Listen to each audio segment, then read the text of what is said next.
Hello and welcome to our channel. आज के इस वीडियो में हम बात करने वाले हैं इंग्लिश स्पीकिंग की। ये एक्चुअली हमारा पहला वीडियो है इंग्लिश स्पीकिंग के बारे में, जो कि बेस होने वाला है और इसे आप एक इंट्रोडक्शन समझ लीजिए।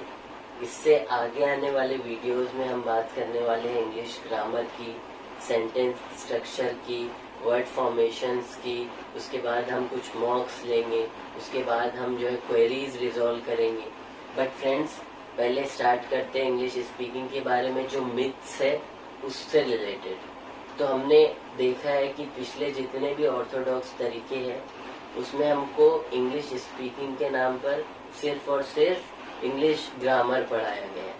ठीक है, तो ये सारी चीजें हम जो है ये मिथ्स को जो है रिजॉल्व करके देखेंगे कि एक्चुअल इंग्लिश स्पीकिंग कैसे बोली जाती है और इसके लिए हम लोगों को क्या क्या करना पड़ेगा। ठीक है, तो पहला जो क्वेश्चन आता है दिमाग में इंग्लिश स्पीकिंग को सुनकर, वो पहला क्वेश्चन है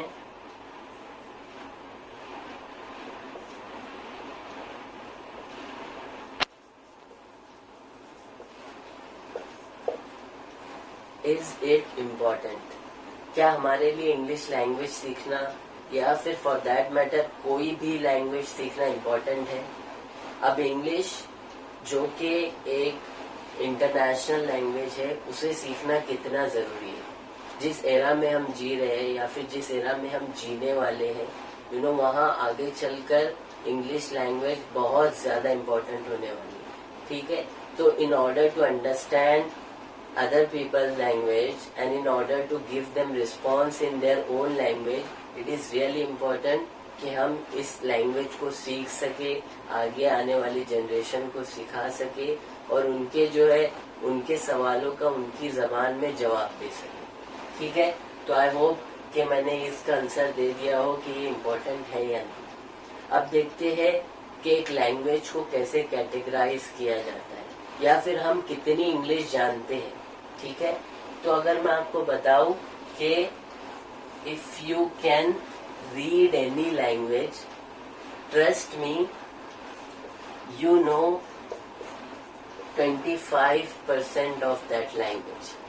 ठीक है, तो आप जो है अपना खुद का जो है परसेंट निकाल सकते हो कि आप कितने परसेंट इसमें से कमा सकते हो 100% में से। अब रीड करने के बाद if you can write any language or English language, you know another 25% of that language।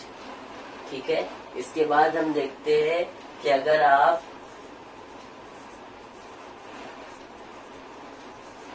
Understand, अगर आप उस चीज को, लिखी हुई चीज को या फिर उसको पढ़कर अगर आप उसको समझ सकते हो, तो again you know 25% of that language। ठीक है, अगर मैं, और इसका जो लास्ट पार्ट बच जाता है जिस पे आकर जो है हम सब की बात अटकती है, वो है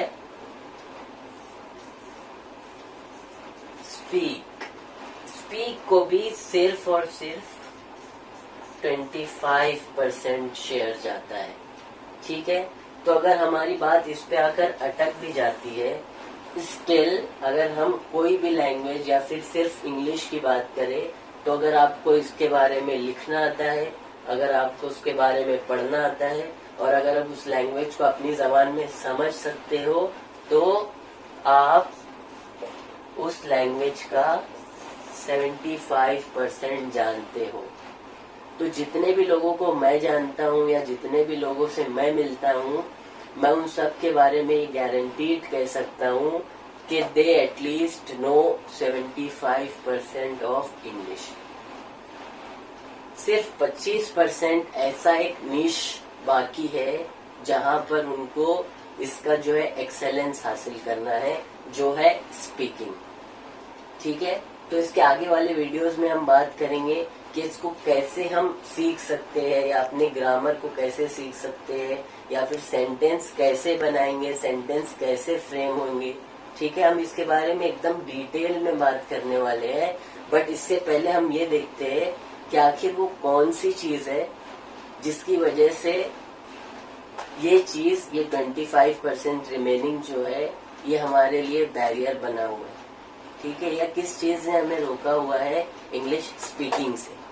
ठीक है, तो विदाउट वेस्टिंग टाइम मैं आपको बता दूं कि देयर आर सम बैरियर्स, जिसे हम कह सकते हैं कि ऑब्स्टेकल है या फिर कुछ रुकावटें हैं जिसकी वजह से हम जो इंग्लिश स्पीकिंग में थोड़े से पीछे रह जाते हैं। और आपकी एक इंफॉर्मेशन के लिए मैं एक बात बता दूं कि दुनिया में कुछ मुल्क ऐसे हैं जहाँ पर सबसे अच्छी लैंग्वेज बोली जाती है इंग्लिश, उनमें से एक इंडिया भी है। हम इंडियंस जो है बहुत अच्छी लैंग्वेज बोल सकते हैं इंग्लिश। ठीक है, हम जो है बहुत फास्ट बोलते हैं, यहाँ तक कि हम इंग्लिश लैंग्वेज को अमेरिकन से भी फास्ट बोलते हैं। ठीक है, अब जो है अब हम देखेंगे कि क्या क्या बैरियर्स है कम्युनिकेशन के, specially with respect to English language.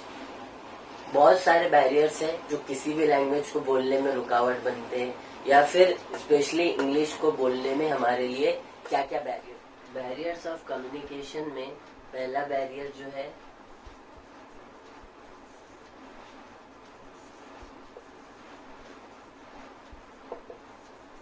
Language barrier. English हमारी मदर टंग नहीं है, इसीलिए हमें इसके ग्रामर सीखना पड़ता है, इसीलिए हमें इसकी प्रैक्टिस करना पड़ती है। ठीक है, बीइंग अ महाराष्ट्रियन हमें मराठी सीखने के लिए या मराठी बोलने के लिए कोई भी ग्रामर नहीं सीखना पड़ा, या फिर हिंदी बोलने के लिए हमें कोई भी ग्रामर नहीं सीखना पड़ा। हमने जो है हमारी सोसाइटी से, हमारे कल्चर से, या फिर हमारी मदर टंग होने की वजह से उसे ऑटोमेटिकली अडॉप्ट कर लिया।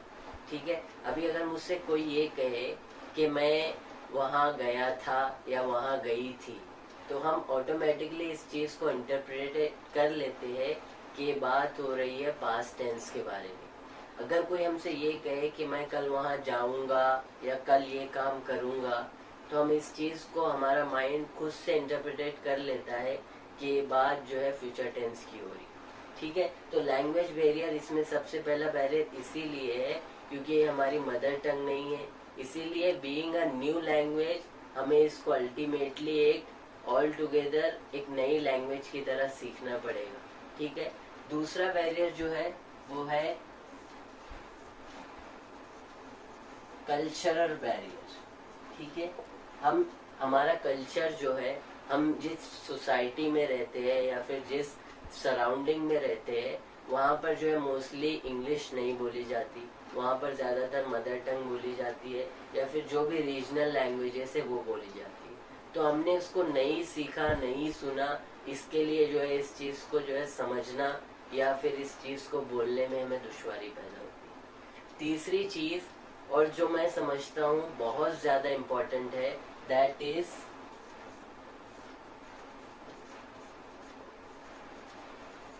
Emotional barrier. अब इस चीज में इमोशंस कहाँ से आए? इमोशनल बैरियर कंसिस्ट ऑफ कि हमें बोलते वक्त हमारे दिमाग में क्या चल रहा होता है। अक्सर आपने देखा होगा कि हम लोग इंग्लिश लैंग्वेज इस वजह से बोल नहीं पाते कि सामने वाला हमारे बोलने पे हंसेगा, या फिर अगर हमसे कोई गलती हो गई तो सामने वाला इस पर जो है हमारा मजाक उड़ाएगा, या फिर अगर हमने इस चीज को उसके हिसाब से नहीं बोला, या अगर सामने वाले ने इस चीज को नहीं समझा तो क्या क्या मिसअंडरस्टैंडिंग्स हो सकती है। ठीक है, तो ये बहुत इंपॉर्टेंट बैरियर है जो अक्सर इंग्लिश स्पीकिंग के टर्म्स में इंग्लिश स्पीकिंग को लेकर रुकावट पैदा करता है। ठीक है, अब मैं अगर आपको ये बात बताऊं कि कोई भी लैंग्वेज को कैसे सीखा जाता है या कोई भी लैंग्वेज कैसे हमारे अंदर समाती है, इसमें आप सबसे पहली चीज ये देखोगे कि कोई भी चीज या कोई भी लैंग्वेज हम सीखते हैं, लिसन। हम जब से इस दुनिया में आए या जब से हमें अकल आई है, हमने जो भी लैंग्वेज हमारे घरों में सुनी, हमारी सोसाइटी में सुनी, वो सुनकर हमने उस लैंग्वेज को खुद ही अडॉप्ट कर लिया। ठीक है, दूसरी चीज जो आती है दैट इज रीड। हमने जब उस लैंग्वेज को सुना तो हमें उसकी ग्रामर सीखने की भी जरूरत नहीं रही। फिर जब हमने उसको जो है पढ़ा तो हमने उस लैंग्वेज का कुछ पार्ट अपने अंदर अडॉप्ट कर लिया। तीसरी चीज है रिपीट। आप किसी भी चीज को या किसी भी लैंग्वेज को अगर सीखना चाहते हो तो उससे पहले सुनिए, ठीक है, लिसन, रीड, उसे पढ़िए, जितना भी आप पढ़ सकते हो उसे पढ़िए, ठीक है। तीसरी चीज है रिपीट, आप जो भी सुन रहे हो या जो भी पढ़ रहे हो उसको अपने माइंड के अंदर, दिमाग के अंदर उसको रिपीट कीजिए। जो भी आपने पढ़ा हो, जो भी सुना हो, आप कहीं पर भी किसी बोर्ड का नाम देख रहे हो, कहीं पर भी आपने एक सेंटेंस सीख लिया या फिर कहीं पर भी आपने कोई मूवी का डायलॉग सुना इंग्लिश में, आप उसको अपने माइंड के अंदर, दिमाग के अंदर रिपीट कीजिए। अब जब आप उसको रिपीट करोगे तो आपका माइंड खुद ब खुद आपको उस चीज को रिसर्च करने के लिए या इन्वेस्टिगेट करने के लिए मजबूर करेगा कि आप उस चीज को कैसे सीख सको या उसकी मीनिंग कैसे निकाल सको, ठीक है। चौथी चीज जो आप सीखते हो या आपको जिस तरीके से वो लैंग्वेज आती है, जो है सबसे इम्पोर्टेंट, स्पीक। जहाँ पर आकर जिस सब्जेक्ट के बारे में हम बात कर रहे हैं, आगे के वीडियोस में जिसके बारे में हम बात करने वाले हैं, दैट इज स्पीक। किसी भी कोई भी लैंग्वेज सिर्फ तब कंप्लीट हो सकती है जब आप उसको बोलने में महारत रखते हो, ठीक है। अगर आप किसी चीज को सुन सकते हो, उसको समझ सकते हो, दैट इज ओनली 25%। किसी चीज को अगर रीड कर सकते हो, दैट इज ऑल्सो 25%। जैसा कि हमने पहले देखा, किसी चीज को अगर अपने माइंड में अंडरस्टैंड कर सकते हो, that is also 25%, but the total is only 75%। What will make it 100%? उससे कोई चीज को कंप्लीट कब बनेगा? जब आप उसको बोल सकते हो, ठीक है। बोलने के लिए हम लोग उस पर मेहनत करने वाले हैं। आगे की वीडियोस में हम क्या क्या सीखेंगे? हम सीखेंगे ग्रामर,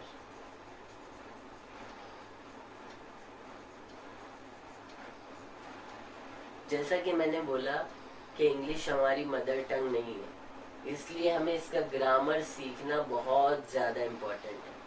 किसी भी चीज़ को जब आप बोलने जाओगे तो सबसे पहले ये देखना पड़ेगा कि मैं अगर ये बोल रहा हूँ कि मैं वहाँ जाऊँगा, तो इसके लिए मुझे हेल्पिंग वर्ब कौन सा यूज़ करना है, इसीलिए मुझे मेन वर्ब का फर्स्ट फॉर्म यूज़ करना है, सेकेंड फॉर्म यूज़ करना है या थर्ड फॉर्म यूज़ करना है, ठीक है। उसके बाद मुझे जो है क्या ऑब्जेक्ट लेना है, क्या सब्जेक्ट लेना है, ये सारी चीज आपको पता चलेगी ग्रामर के थ्रू, ठीक है। तो हमारा इसके नेक्स्ट टॉपिक जो हमारा होने वाला है वो है ग्रामर, जो कि इसका नेक्स्ट वीडियो होगा। ग्रामर के अंदर भी जो सबसे ज्यादा इम्पोर्टेंट चीजें हैं, जैसे कि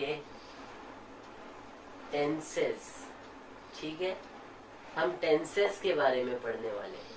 जैसे हम हिंदी में कहते हैं भूतकाल, भविष्यकाल और वर्तमान काल, ठीक है। जैसे हम उर्दू में कहते हैं ज़माने माजी, ज़माने हाल और ज़माने मुस्तकबिल, ठीक है। अगर आपको टेंसेस आ गए तो ट्रस्ट मी, आप कहीं पर भी इंग्लिश लैंग्वेज को एटलीस्ट बोलने की हिम्मत कर पाओगे, ठीक है। अगर आपको टेंसेस आ गए तो, और टेंसेस को आपको कैसे लाना है, कैसे आप इसको कम्प्लीटली अंडरस्टैंड कर पाओगे, इसके लिए आपको थोड़ी सी मेहनत करना पड़ेगी, थोड़ा सा अपना टाइम देना पड़ेगा, थोड़ी सी उसकी प्रैक्टिस करना पड़ेगी, जो हम आगे के वीडियोस में देखने वाले हैं।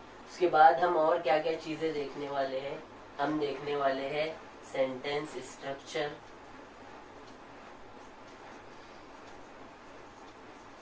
उसके बाद हम देखने वाले हैं पार्ट ऑफ स्पीच,